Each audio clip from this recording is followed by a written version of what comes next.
Hey guys, welcome back to my channel. My name is Falcon. I'm a real estate agent in New York City, and my channel is all about real estate, health and wellness, and lifestyle. In today's video, I want to just sit here in my kitchen and chit chat about buying a freaking home because it can be intimidating. A lot of people that I know that I also from firsthand experience have been like, I literally don't know what the hell it looks like. What's the process? Like, I don't know what I'm getting myself into. I don't know if I'm ready to do this. I don't know if I'm qualified. So I really want to break this down for you guys, simplify it. Let's get started. Those who know me really well know that I love a good snack, and I always have a bajillion snacks in my bag.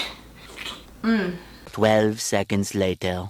So I'm super excited to bring you this content because from first-hand experience and meeting with clients, I've heard people say to me, you know, I have money saved up or I don't have any money saved up, but I really want to buy a home. When you bring professionals into the mix, like a real estate agent or a mortgage broker, it can be very intimidating because you don't want to waste anyone's time if you don't know if you're ready, if you're not qualified. There are steps that you can take and you can have conversations with these professionals even if you don't think you're going to be ready for a year or 2 years, but to really work backwards and figure out like, what do I need to do to get in the position to be able to buy a home. I am a little bit biased, but I think the first step is really to find a great agent. I previously was a wedding photographer, and I used to tell my clients, you know, doesn't matter if you're gonna pick me or someone else to shoot your wedding, just know that we're gonna spend a lot of time together, so whoever you pick, make sure that you really vibe with them. A real estate agent is meant to give you a tool of resources, especially when it comes to your dream team. So your mortgage broker, your attorney, if you need any of that, that's our job to provide to you. I've been super fortunate to work with amazing mortgage brokers. This one attorney that I've worked with has really helped my clients in a few situations that could have been detrimental to the deal. And so what I've found is that if you have someone that you really trust, they are going to have your back. They're going to go above and beyond. They're going to warn you about things. And when you are in a bind, like, you just want to make sure that you have someone who like has your back, because it can get, you know, it really can get tough. So after finding a great agent, you want to find a great mortgage broker or lender. If your money is already in a certain bank account, I would just use that particular bank to process your mortgage. Otherwise, you can also go through a broker. If you want me to do a video on the difference between mortgage brokers and lenders, I'd be happy to do that. So when you meet with a mortgage broker or lender, they're going to basically see what you qualify for, and that depends on certain things like your income, are you self-employed or not, what your credit score is. These things greatly affect what your interest rate's gonna be as well as what you qualify for. I highly recommend, for instance, if you are looking at this, you know, home buying purchase as a long-term goal and your credit score isn't really up to par, that's the first thing that I would work on. So do what you can to get it up to a 700. There are credit repair services as well that can help you out if you're in a, you know, situation where you had some negative remarks in your credit report from the past. So you can clean all that stuff up, but it does take time.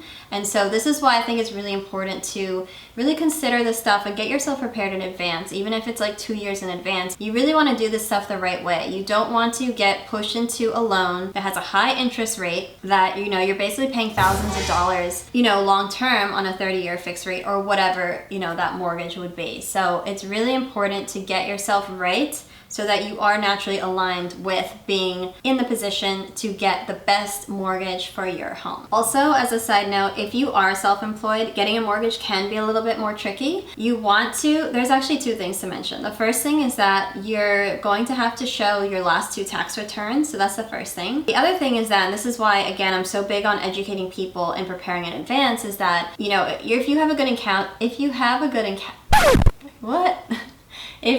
a good accountant, I could not get that word out, you should be advised, obviously, to spend a lot, you know, of money on business expenses. It's gonna lower your net income. But when it comes to getting a mortgage, that actually can hurt you because they look at the average of 2 years, from what I understand, and they'll look at your net income of the average 2 years. So you actually, maybe for 2 years, want to consider, and definitely like talk to your accountant, talk to your mortgage broker about this, but you wanna consider not having that many purchases for business-related expenses for 2 years if, again, you wanna show show like a higher net income. Ultimately, you would meet with a mortgage broker and you would work backwards to figure out after that meeting, you know, what do I need to do to get myself prepared to like make this happen, right? So the beauty of working with the mortgage lender and the agent, with meeting with them in advance, is that there really is no pressure. So you really can take as much time as you need. It really doesn't matter, you know, it's not like you're wasting our time. It's actually starting that relationship potentially. I am a real estate agent in New York City, like I mentioned, so all of these, you know, all this information is going to be primarily targeted to people who are purchasing in New York. For instance, I will be mentioning a bit of co-ops, and in some places I don't even think co-ops exist. The next step through the mortgage broker or lender is to get pre-approved. Now, getting pre-approved is different from getting pre-qualified. I've had clients who just go straight to the pre-approval, because pre-qualified is kind of like a fluffy term. It's like, oh yeah, we met with the mortgage broker, they said off of a surface level scan of what we word of mouth said about our finances, like they said, you know, we're qualified. Basically, getting pre-approved is a legit document showing that the bank has combed through your finances, seen what you actually qualify for, and they said, you know what, like we're,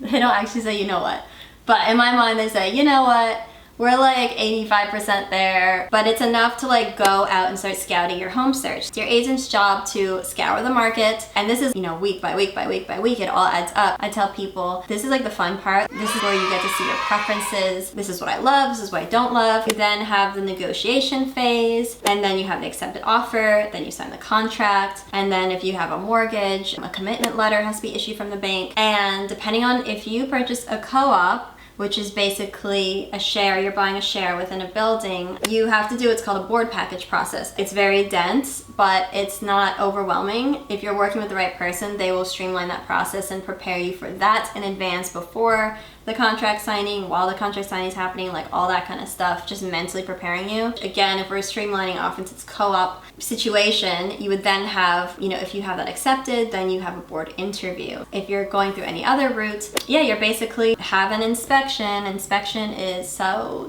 important. The inspection basically shows you walk into an apartment, you're like, oh my gosh, it's so pretty, it's like renovated, but you don't realize what's going on underneath the floorboards, behind the wall. Please get an inspection. They're like $700. Once the inspections pass, you do have a walkthrough, so you walk through the apartment, make sure like if there's anything that needs to be repaired, and yeah, then the attorney schedule the closing date. You have the closing, and everyone's, you know, gathered around a table, and it's like, I love that part. It's like the celebration, and that's obviously the best part, because everyone's happy. I hope that that explains more of like what the actual process is. This is exactly, like, I'm probably giving away all my secrets here, but this is exactly what I tell people during my client meetings, because I really want to educate people and empower you guys so that you actually feel like you know what's going on as we're doing this together. Like, I don't ever want my clients to feel like they're left out in the dark. So if you like this video, please give it a thumbs up, subscribe, watch some of my older videos if you want to get a laugh at like how much I've changed over the years.